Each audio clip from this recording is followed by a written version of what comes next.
కాలమున క్రీస్తు పేరట అడుగకుంటిరి.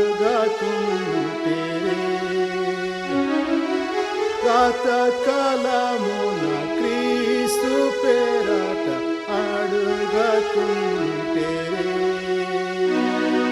సతతము ఆనందముంద అడుగుడి దొరుకును.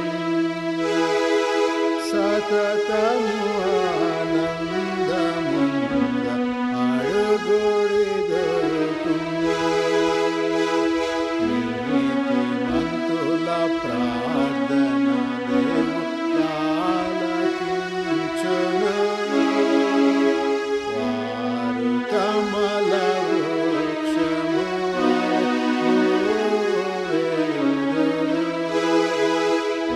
వారు కమల వృక్షము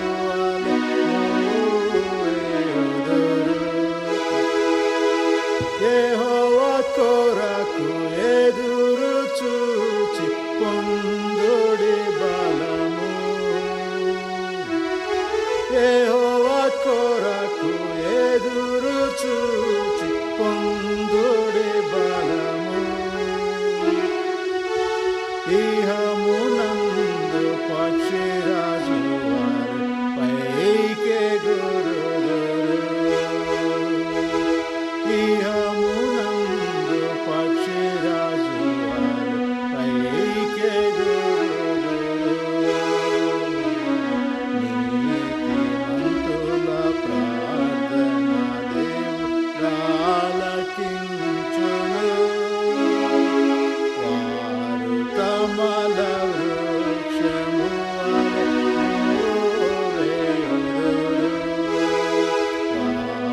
కమల వృక్షము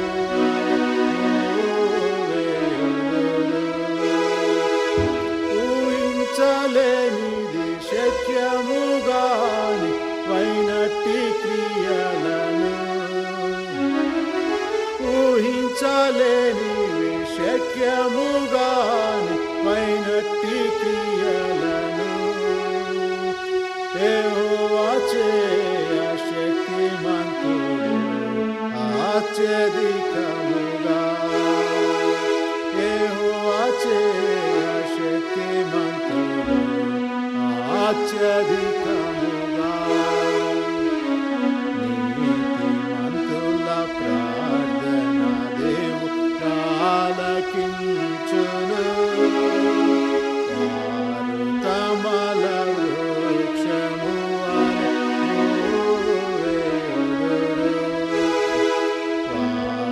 కమల వృక్షము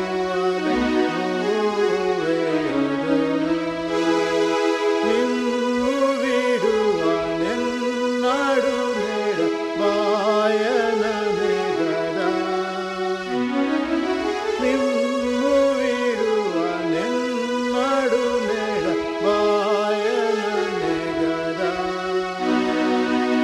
నమ్ముము నరమాత్రుడెప్పుడు హాని చేయడు. నమ్ముము నరమాత్రుడెప్పుడు హాని చేయడు. నీతిమంతుల ప్రార్థన దేవుడు ఆలకించును. వారు కమల వృక్షము వారు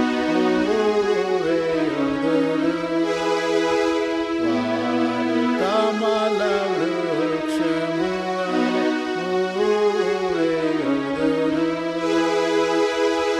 ఆ ప్రభు తన ఐశ్వర్యమందు క్రీస్తు యేసులో. ఆ ప్రభు తన ఐశ్వర్యమందు క్రీస్తు యేసులో. మీ ప్రతి అవసరము తీర్చి కాచు నిరతము. మీ ప్రతి అవసరము తీర్చి కాచు నిరతము. నీతిమంతుల ప్రార్థన దేవుడు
సంఖ్య 569, నీ పాద సన్నిధికి కృపామయ యేసయ్య అనే పాట పాడుతున్నామండి.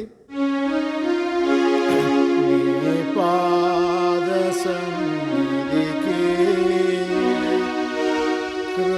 కృపామయ యేసయ్య, నీ ప్రేమ కనుగొనుచు దేవా నివాచితిని, నీ ప్రేమ కనుగొనుచు దేవా నివాచితిని,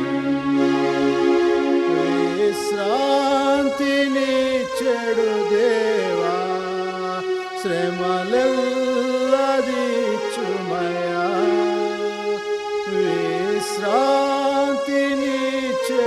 దేవా శ్రమలెల్లదీర్చుమయా, సిలువాయే నా ఆశ్రయము, హాయిగా నచటుండెదను, సిలువాయే నా ఆశ్రయము, హాయిగా నచటుండెదను, నీ పాద సన్నిధికి కృపామయ యేసయ్య, నీ ప్రేమ కనుగొనుచు దేవా నివాచితిని, నీ ప్రేమ కనుగొనుచు దేవా నివాచితిని, ప్రార్థించుమంటివి ప్రభువా సంకట సమయములో, ప్రార్థించుమంటివి ప్రభువా సంకట సమయములో, దయచూపి నన్ను కరుణించి ప్రేమతో ఆదరించుమయ్యా, దయచూపి నన్ను కరుణించి ప్రేమతో ఆదరించుమయ్యా, నీ పాద సన్నిధికి కృపామయ యేసయ్య, నీ ప్రేమ కనుగొనుచు దేవా నివాచితిని, నీ ప్రేమ కనుగొనుచు దేవా నివాచితిని, నరమాతృడవు నీవు కావు, మొరనాలకించుము, నరమాతృడవు నీవు కావు,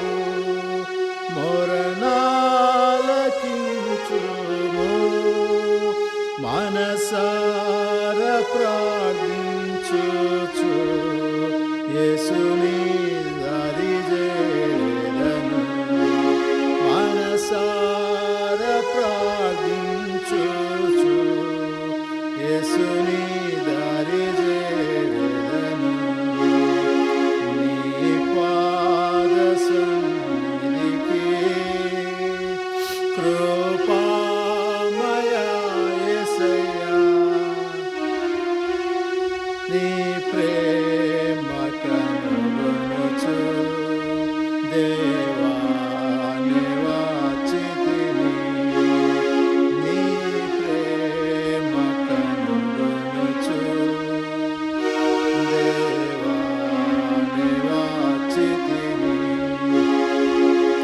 నన్ను చేయి విడువకు నాదా, నిందలెన్నో పొందినను, నన్ను చేయి విడువకు నాదా, నిందలెన్నో పొందినను, నీకై సహించెదనంత, నీ బలము నాకిమ్ము, నీకై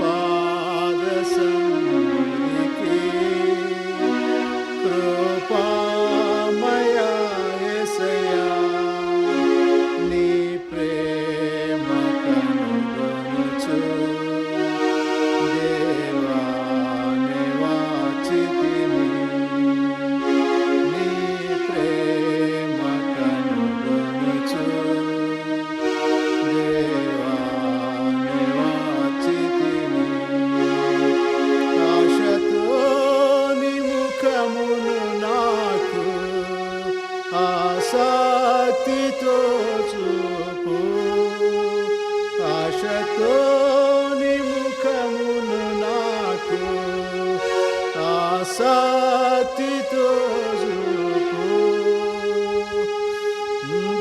గోపడనుగా నేను నీ ప్రకాశమునపై నిండా సిగ్గుపడనుగా నేను నీ ప్రకాశమునపై నిండా నీ పాద సన్నిధికి కృపామయా యేసయ్యా నీ ప్రేమ కనుగొనుచు దేవా నివాచితిని నీ ప్రేమ కనుగొనుచు దేవా నివాచితిని శత్రునోడి చుటకు జయ జీసిని చూపు శత్రునోడి చుటకు నీ శక్తిని చూపు నన్నాదరించి నీవు ఆవరించి కాపాడుము నన్నావరించి నీవు ఆవరించి కాపాడుము నీ పాద సన్నిధికి కృపామయా యేసయ్యా నీ ప్రేమ కనుగొనుచు దేవా నివాచితిని నీ ప్రేమ కనుగొనుచు దేవా నివాచితిని జీవించి ఎదుగునాట్లు జయ జీవితం నిమ్ము జీవించి ఎదుగునాట్లు జయ జీవితం నిమ్ము ఫలించి వాడిల్లుటకై ప్రభువా నీ కృప నిమ్ము పాలించి వాడిల్లుటకై ప్రభువా నీ కృప నిమ్ము నీ పాద సన్నిధికి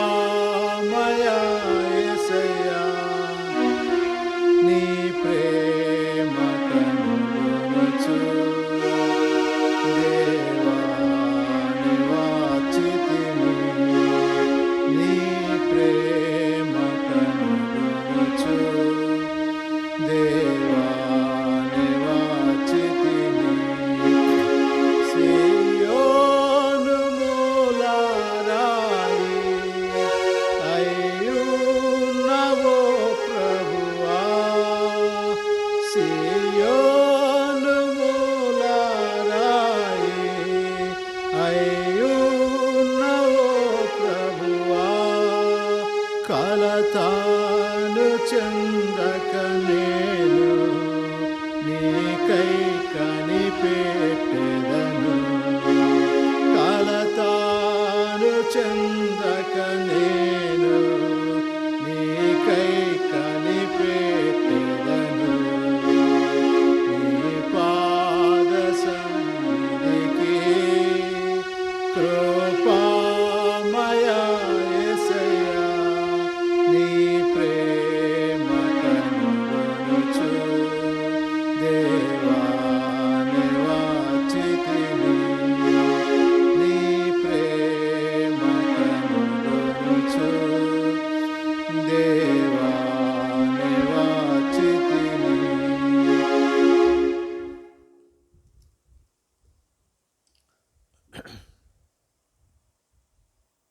దయచేసి మోకరించండి, ప్రార్థన చేసుకొని దేవుని వాక్యాన్ని విందాం.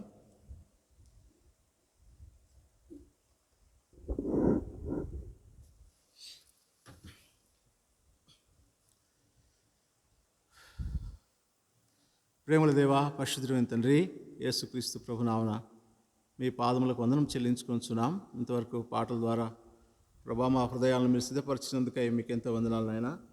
తిరిగి ప్రభా వాక్య జ్ఞానం కొరకై మీ వైపు చూస్తున్నాం. నీ సన్నిధిలో ప్రార్థించటకాను మీ వాక్య వెలుగులో నన్ను మమ్మల్ని నడిపిస్తురండి. నీ దాసులైన నన్ను జ్ఞాపకం చేసుకోండి. బలహీనను ఐగుండు ప్రభా మీ శివరక్తాన్ని ప్రోక్షించి మీ ఆత్మను నింపి మీరు అభిషేకించమని ప్రార్థిస్తున్నా. దయగల దేవా, ఈ యొక్క సమయాన్ని మాకు ఆశీర్వాదకరంగా చేయండి. మీ పనులకు సింహాసనం నుంచి మీ లేఖన భాగం మాకు అనుగ్రహించండి. ఎవరైతే మీ ఏర్పాట్లో ఉన్నారో ప్రభా వారిని దయతో సకాలంలో పరిశుద్ధ ఆలయమునకు తోడుకొని రమ్మని ప్రార్థిస్తున్నాం. దయగల దేవా, మమ్మల్ని అందరినీ మీ దయగల హస్తాలకు అప్పగించుకుంటూ మమ్మల్ని తగ్గించుకుంటూ మీ నామాన్ని గణపరుస్తూ యేసుక్రీస్తు ప్రభు యొక్క శ్రేష్టమైన పరిశుద్ధమైన నామంలో స్తుతించి ప్రార్థించి వేడుకొని చూన్నాం తండ్రి. ఆమెన్.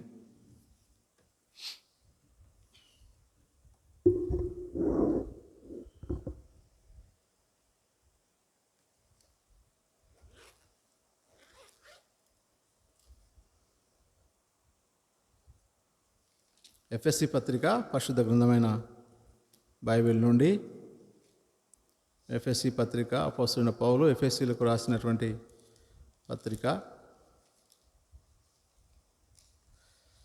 3వ అధ్యాయం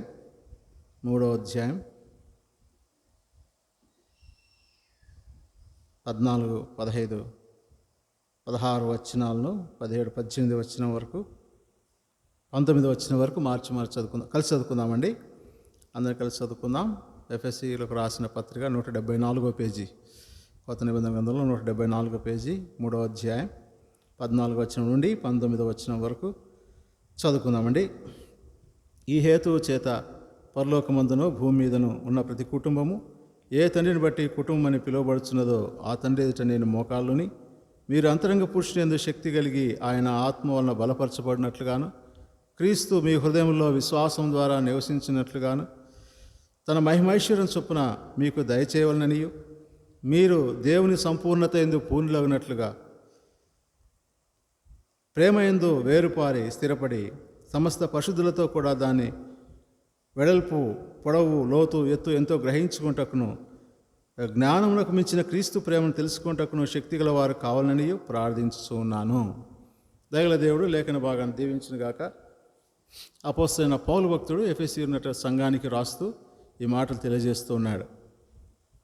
మీరు ఈ ప్రార్థనలో కొన్ని అంశాలు ఉన్నాయి. దాంట్లో మొట్టమొదటిదిగా అంతరంగ పురుషుని యందు శక్తి కలిగి ఆయన ఆత్మ ద్వారా బలపరచబడాలని సెలవిచ్చాడు. సరే, రెండవదిగా క్రీస్తు మీ హృదయంలో విశ్వాసం ద్వారా నివసించున్నట్లుగాను అన్న మాట ఉంది. విశ్వాసం ద్వారా క్రీస్తు ప్రభు మనలో నివసిస్తాడు. ఆయన దేవుడు, ఆయన రక్షకుడు, ఆయన సృష్టికర్త, సమస్త సృష్టిని సృష్టించినటువంటి సృష్టికర్త. ఆకాశం ఆయన సింహాసనము, భూమి ఆయన పాదపీఠం. అంత గొప్ప దేవుడు ఎక్కడ నివసిస్తాడు? ఎక్కడుంటాడు ఆయన? ఆయన కోసం ఎక్కడికి వెళ్ళాలి అంటే ఆయన నా హృదయంలో నివసించడానికి ఇష్టపడుతున్నాడు. తను తాను తగ్గించుకొని భూలోకానికి వచ్చాడు. ఆయన ఆత్మస్వరూపైనటువంటి దేవుడు. ఆయనకు అనేక మంది ఇక్కడ ఈ భూలోకంలో మనం గమనించినట్లయితే అనేక రూపాలు కల్పించి గోడల మీద ఫోటోలు అవి ఇవి పెడుతూ ఉంటారు. కానీ ఆయన ఆత్మస్వరూపి అయినటువంటి దేవుడు. ఆయన ఎలా ఉంటాడు, ఎక్కడ ఉంటాడంటే ఆయన నా హృదయంలో నివసించడానికి ఇష్టపడతాడు. ఎక్కడుంటాడు? మన హృదయంలోనే ఉంటాడు. ఇక్కడ రాయబడింది, విశ్వాసం ద్వారా క్రీస్తు మీ హృదయములలో నివసించినట్లుగా నివాసం చేస్తాడు. నివాసం ఊరికి వచ్చి పోయేది కాదు. ఆయన ఎక్కడుంటాడు? ఆయన నివాసం ఏమిటి? ఆయన నివాసం ఏమిటి? మన నివాసం ఏమిటంటే మన ఇల్లు. మన ఇంట్లో మనం ఉంటాం. ఉదయకాలం మొదలుకొని మనం అక్కడే రెస్ట్ తీసుకుంటాం. అక్కడే మన ఇంట్లో మనం భోజనం చేస్తాం, మనం పండుకుంటాం, మనం రెస్ట్ తీసుకుంటాం. మనం ఇంకా ఏ పనులైనా మన ఇంట్లోనే చేసుకుంటాం. అలాగా ప్రభు కూడా మన హృదయాల్లో నివసించాలని, నివాసం చేయాలని ఆయన ఇష్టపడతాడు. కనుక ఆయన ఉంటాడు కూడా.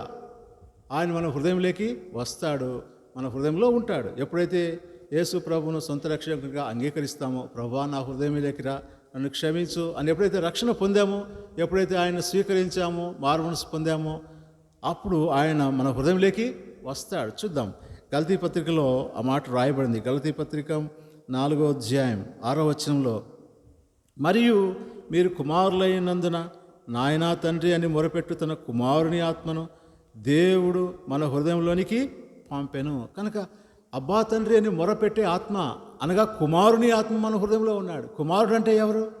యేసుక్రీస్తు ప్రభు. తండ్రి, కుమారుడు, పరిశుద్ధ ఆత్మదేవుడు. కుమారుడు అనగా యేసుక్రీస్తు ప్రభు తన కుమారుని ఆత్మను మన హృదయంలోకి పంపాడు. అనగా యేసుక్రీస్తు ప్రభు మన హృదయంలో నివసిస్తూ ఉన్నాడు.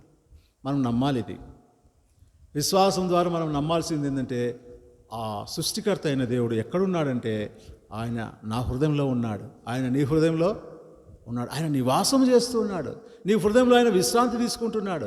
నీ హృదయంలో ఆయన ఉంటూ నీకు ఆలోచన చెప్తున్నాడు, నేను నడిపిస్తున్నాడు, నీకు సమస్తాన్ని బోధిస్తూ ఉన్నాడు పరిశుద్ధాత్మ దేవునిగా.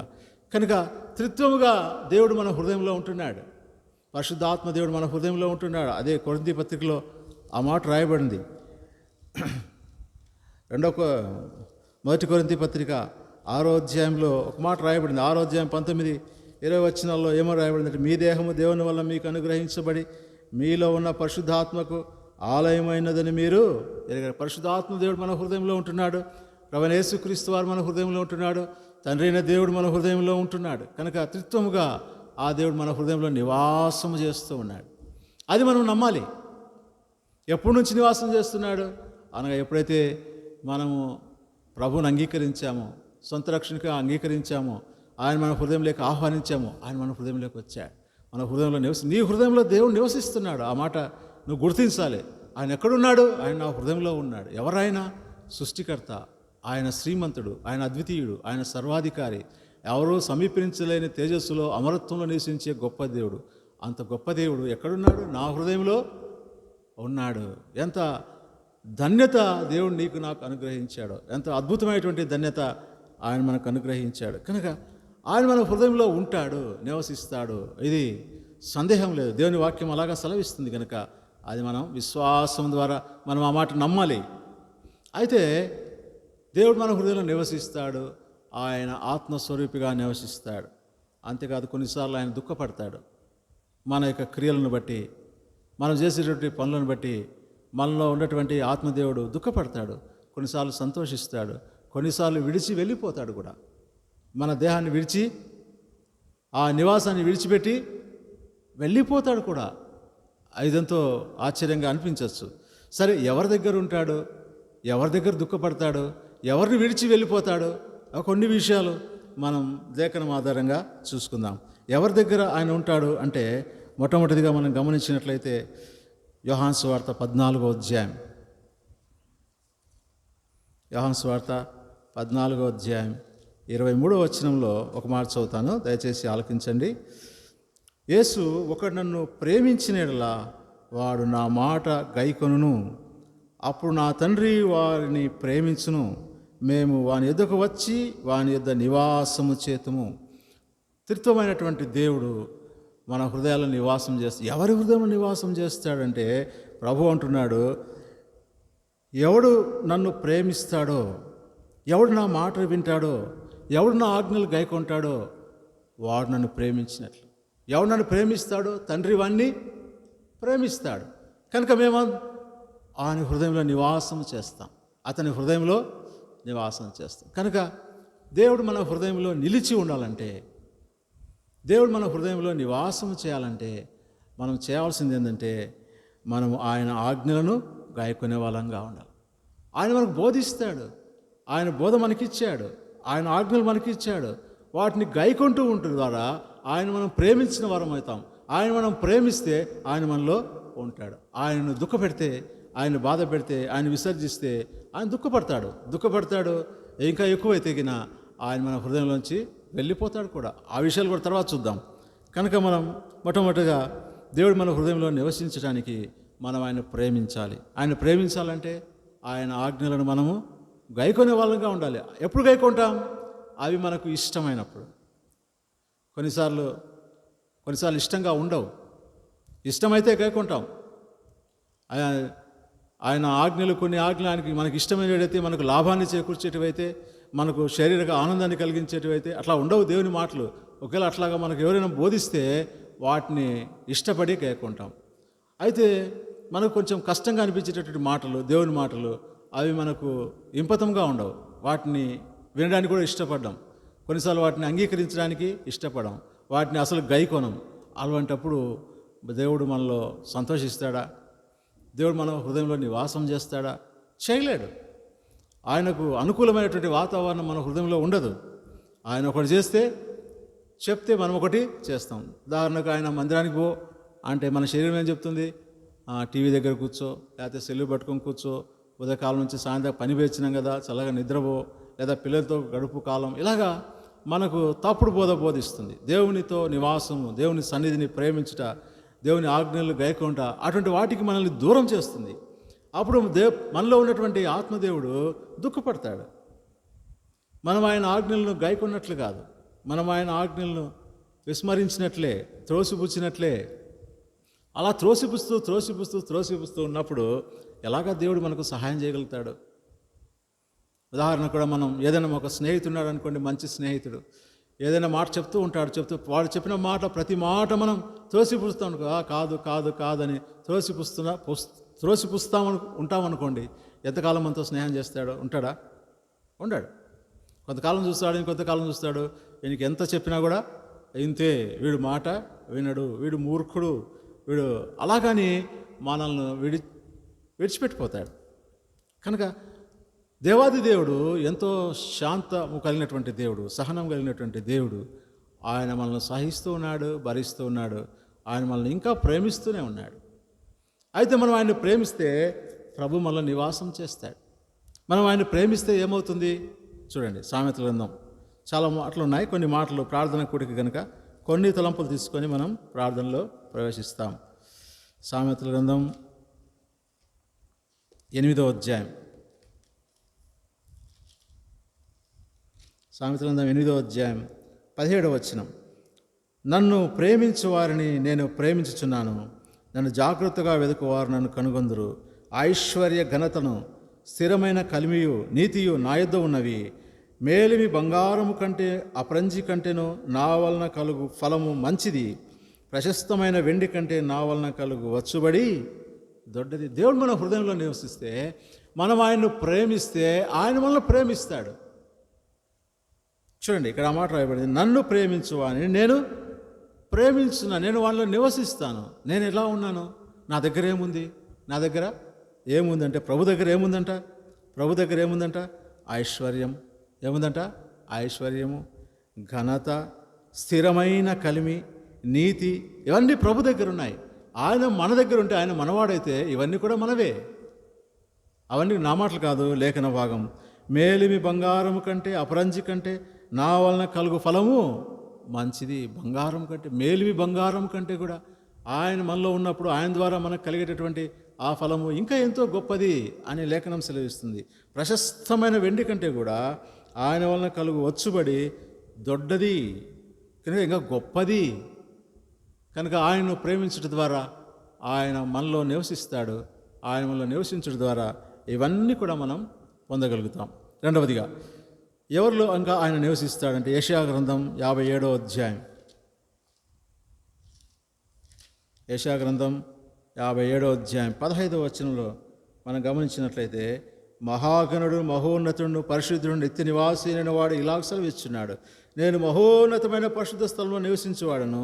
ఆయనను వినయము గల వారి ప్రాణమును ఉజ్జీవింపజేయటకును, నలిగిన వారి ప్రాణమును ఉజ్జీవింపజేయటకును, వినయము గల వారి యొద్దను, దీన మనసు గల వారి యొద్దను నివసించుచూ ఉన్నాను.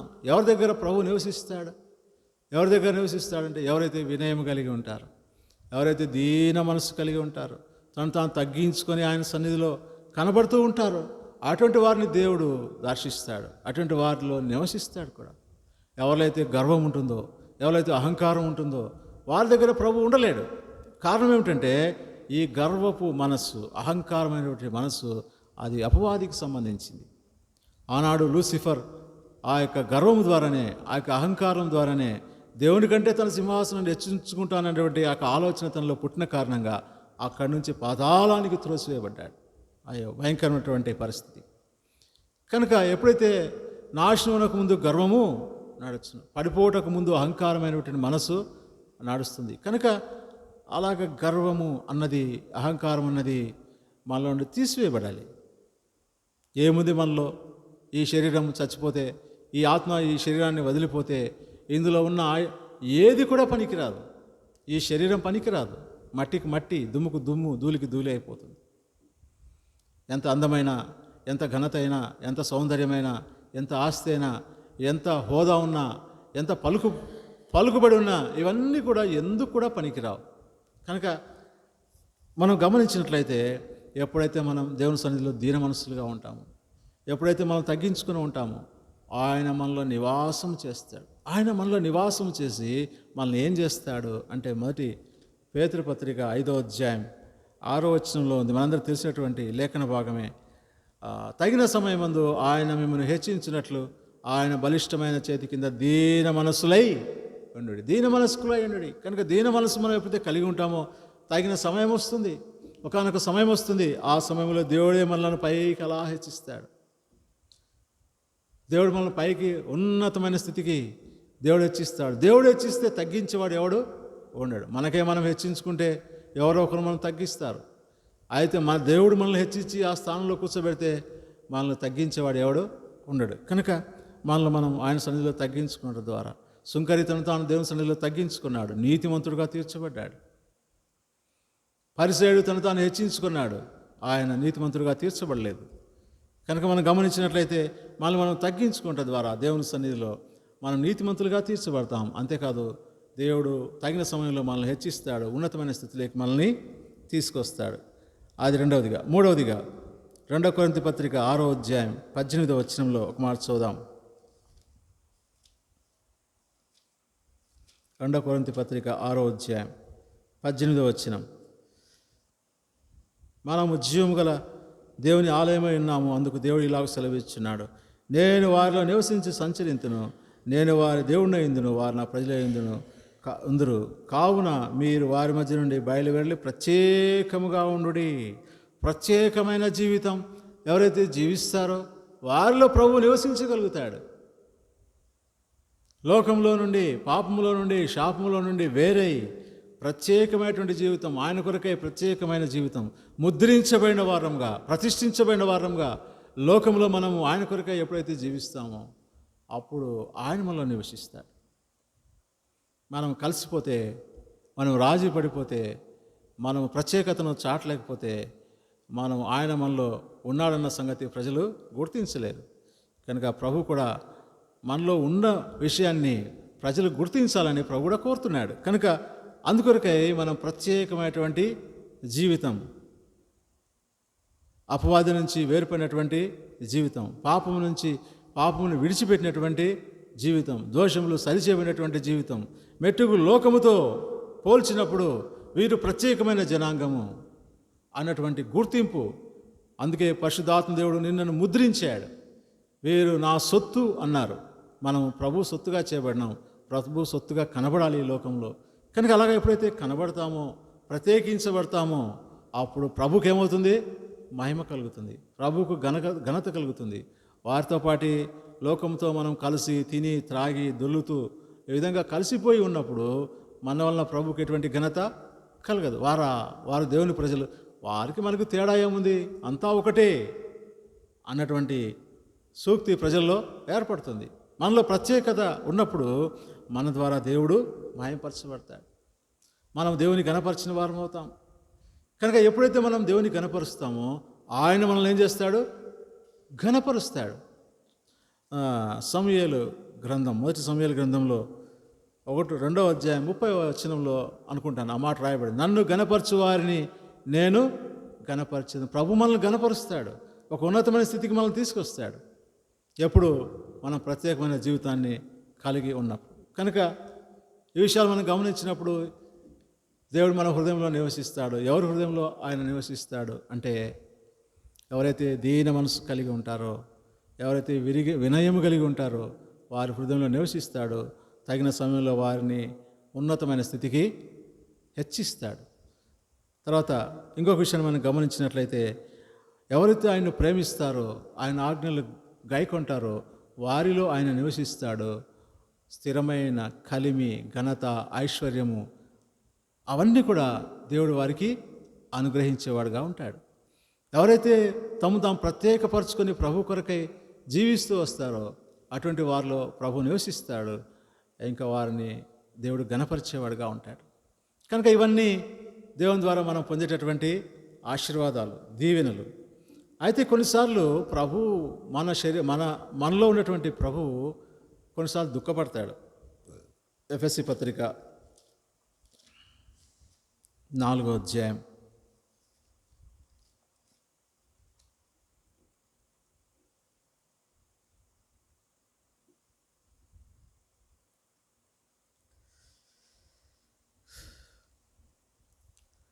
29వ వచనం చదువుతాండి.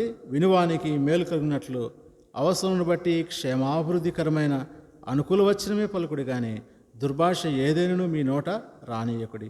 దేవుని పరిశుద్ధాత్మ దుఃఖపరచకుడి. విమోచన దినం వరకు ఆయనందు మీరు ముద్రించబడి ఉన్నారు. సమస్తమైన ద్వేషము, కోపము, క్రోధము, అల్లరి, దూషణ, సకలమైన దుష్టత్వము మీరు విసర్జించుడి.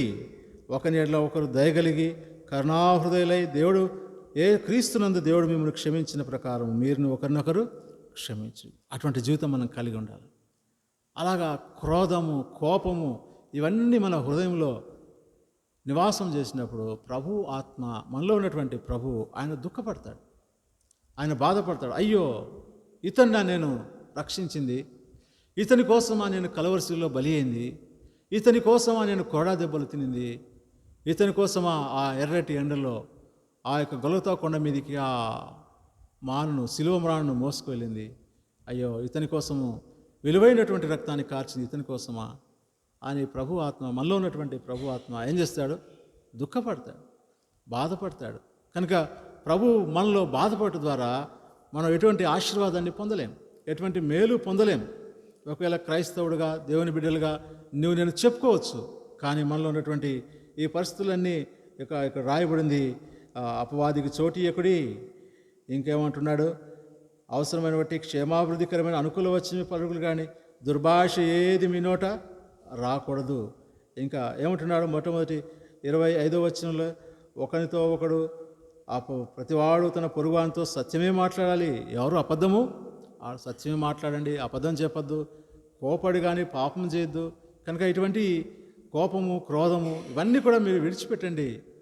వీటి వల్ల విడిచిపెట్టకపోతే దేవుని ఆత్మ, మీలో ఉన్నటువంటి పరిశుద్ధాత్మ దేవుడు ఆయన దుఃఖపడతాడు అనేటువంటి మాటలు ఇక్కడ తెలియజేయబడుతున్నాయి. కనుక మనం దేవుని దుఃఖపెట్టడం ద్వారా మనం ఎటువంటి క్షేమాన్ని కూడా పొందలేం. ఇంకొక మాట గమనించినట్లయితే, ప్రభు ఆత్మ మనలో నుంచి వెళ్ళిపోతాడు. కొన్ని సందర్భాల్లో ప్రభు ఆత్మ వెళ్ళిపోతాడు. ఆయన నివసించే దేవుడు పరలోక వైభవాన్ని వదిలిపెట్టి భూలోకానికి వచ్చి ఇక మానవులను నివసించడానికి ఇష్టపడినటువంటి దేవుడు, నివసిస్తున్న దేవుడు కొన్నిసార్లు మనల్ని విడిచిపెట్టి కూడా వెళ్ళిపోతాడు. ఎప్పుడు వెళ్ళిపోతాడు? న్యాయాధిపతుల గ్రంథం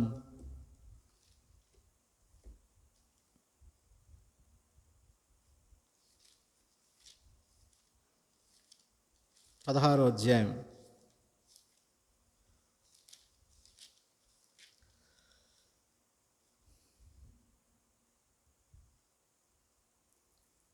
20వ వచనం.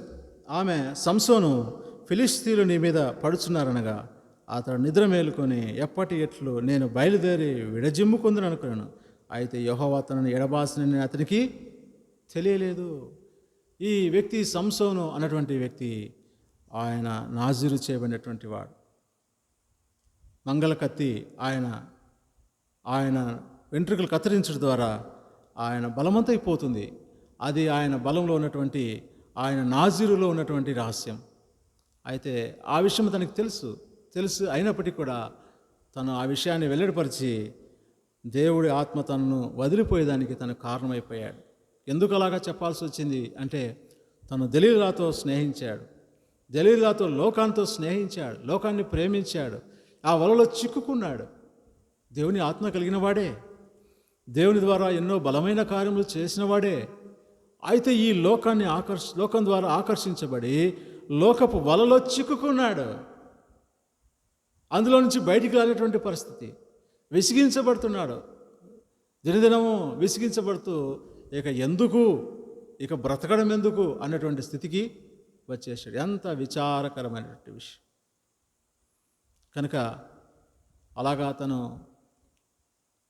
ఆ యొక్క దలీలాకు తన యొక్క రహస్యాన్ని చెప్పడం, ఆ తల వెంట్రుకలన్నీ క్షౌరం చేయించడం ద్వారా తన బలాన్ని పోగొట్టుకొని ఎప్పటిలాగా విరిజింపుకుందని అనుకున్నాడు.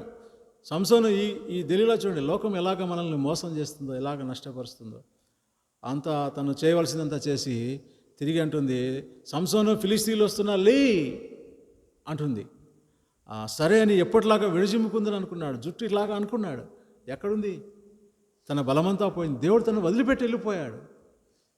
దేవుని ఆజ్ఞను అతిక్రమించటం వల్ల, చేయకూడని పని చేయటం వల్ల దేవుని యొక్క మనసును దుఃఖపెట్టిన వారం అవుతాం. కనుక దానివల్ల దేవుని ఆత్మ మనలో నుంచి వెళ్ళిపోతాడు. వెళ్ళిపోయిన తర్వాత ఏం ప్రయోజనం? ఆ ఫిలిస్తీన్లకు, ఆ శత్రువులకి దొరికిపోయాడు. వారి తిరుగులు విసురువానిగా చేయబడి. ఒకప్పుడు సంసోన్ అంటే ఫిలిస్తీన్లకు హడల్, ఫిలిస్తీన్లకు భయం, వణుకు పుట్టేది. అయితే ఇప్పుడు వారి చేతిలో దొరికిపోయాడు. కారణం ఏమిటి? ప్రభువు తన్ని వదిలిపెట్టి వెళ్ళిపోయాడు.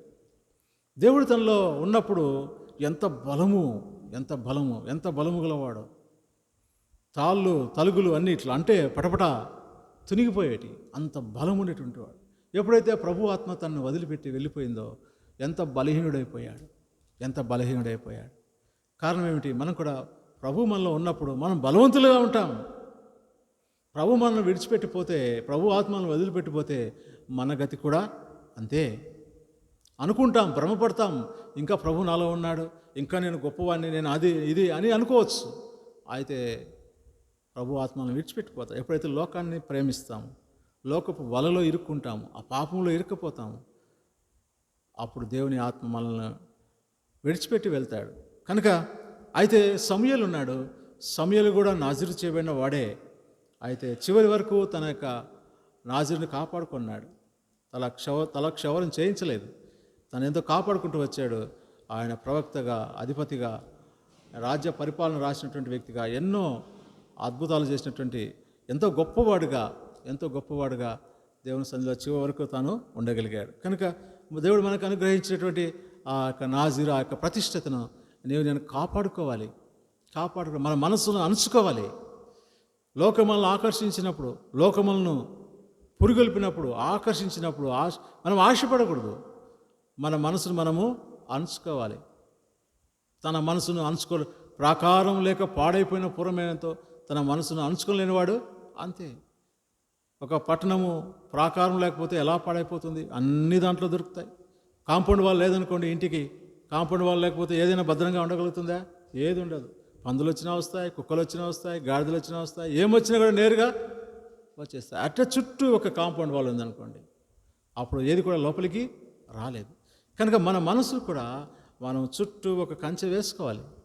దాన్ని కాపాడుకోగలిగితే మనం ఈ లోకపు ఆకర్షణకు దూరంగా ఉండగలుగుతాం.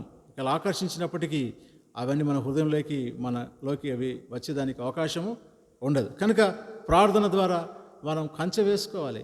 ప్రార్థన ద్వారా మన మనసును మనం మర్చుకోవాలి. దేవునితో సహవాసం కలిగి ఉండాలి, దేవునితో స్నేహం కలిగి ఉండాలి. అలాగ మనం చేస్తూ వచ్చినప్పుడు మన దేవునితో సహవాసాన్ని కలిగి ఉంటాం. సరే, లోకంతో స్నేహం చేయడం ద్వారా దేవుని ఆత్మాన్ని విడిచిపెట్టి వెళ్ళిపోయింది. కనుక తర్వాత తను ఎంత నష్టపోయాడో మనం చూస్తూ వచ్చాం. ఇంకొక వ్యక్తి కూడా ఉన్నాడు. సమయం అయిపోయింది కనుక ఊరికి క్లుప్తంగా చెప్తాను. ఆయన పేరు సౌలు. ఆయన కూడా దేవుని ద్వారా అభిషేకించబడినటువంటి వాడు. ఎప్పుడైతే దేవుని ఆజ్ఞను అతిక్రమిస్తూ వచ్చాడో, దేవుని ఆజ్ఞను మీరుతూ వచ్చాడో, అప్పుడు దేవుని ఆత్మ అతన్ని కూడా విడిచిపెట్టిపోయింది. ఇంకొక అపవిత్రాత్మ వచ్చి అతన్ని కమ్ముకుంది. చూడండి ఎంత నష్టమో. తర్వాత అతను ఎంత నష్టపోయాడు. దేవుని చేత అభిషేకించబడినటువంటి వాడే అయినప్పటికీ తను ఎంత నష్టపోయాడు. కనుక దేవుని ఆజ్ఞను, దేవుని యొక్క మాటలను గౌరవించుట, వాటిని అంగీకరించుట, వాటిని అనుసరించుట, వాటిని చేయుట, దాని ద్వారా మనం క్షేమాన్ని పొందుతాం. అప్పుడు దేవుని ఆత్మలో నివసించి మనం ఆశీర్వాదాలు పొందగలుగుతాం. దేవుని ఆత్మలో నివసించడం ద్వారా 3 రకాలైనటువంటి ఆశీర్వాదాలు మనం చూస్తూ వచ్చాం. ఆయన ప్రేమించిన వారిలో దేవుని ఆత్మ నివసిస్తుంది. స్థిరమైన కలిమి, ఐశ్వర్యము, ఘనత అవన్నీ కూడా దేవుడు మనకి ఇచ్చేవాడుగా ఉంటాడు. ఇంక మనం తగ్గించుకోవడం ద్వారా దేవుని యొక్క ఆత్మలో నివసిస్తాడు. దాని ద్వారా మనలో ఒకానొక సమయంలో ఆయన హెచ్చించేవాడుగా ఉంటాడు. ఇంకా మనం ప్రత్యేక జీవితం కలిగి ఉండడం ద్వారా ఆయన మన ద్వారా మహింపరచబడతాడు. మనం ఆయన గణపరుస్తాం. ఎవరైతే నన్ను గణపరచువాని నేను గణపరుస్తాను, ప్రభువు మనల్ని గణపరిచేవాడుగా ఒక ఉన్నతమైన స్థితిలోకి మనం తెచ్చేవాడుగా ఉంటాడు. కనుక మనం కూడా పరీక్షించుకుందాం. ప్రార్థనలో ప్రవేశించక పూర్వం దేవుని ఆత్మ నాలో నివసిస్తున్నాడా, నాలో ఇంకా ఎటువంటి పరిస్థితులు ఉన్నాయి, దేవుని నేను సంతోషపెట్టగలుగుతున్నానా, నాలో ఉన్నటువంటి దేవుని నేను సంతోషపెట్టగలుగుతున్నానా, నాలో దీన మనసు ఉందా, దేవుని ఆజ్ఞలు గైకొనే స్వభావం నాలో ఉందా, లేక ఇంకా నేను దేవునికి వ్యతిరేకమైన జీవితాన్ని జీవిస్తున్నానా, దేవుని ప్రేమించట్లేదా, దీన మనసు నాలో లేదా, ప్రత్యేకమైనటువంటి జీవితం నాలో ఉందా లేదా అన్నది మనం పరిశీలించుకొని దాని ద్వారా దేవుడు మనలో నివసిస్తున్నాడా లేడా అన్నటువంటి సత్యాన్ని మనం గ్రహించవచ్చు. దాని ద్వారా మనం సరి చేసుకుందాం. ఎక్కడైతే దేవుడు మాట్లాడతాడో ఆ విషయాన్ని సరి చేసుకొని మనము తిరిగి నూతనపరచబడిన వారమై ఆ విశ్వాసం ద్వారా యేసుక్రీస్తు ప్రభు మనలో నివసిస్తాడు. ఆయన నివసించడం ద్వారా ఎన్నో ఆశీర్వాదాల దీవెనలు మనము పొందగలుగుతాం. దయగల దేవుడు లేఖన భాగాన్ని దీవించునుగాక. మోకరించండి, ప్రార్థన చేద్దాం.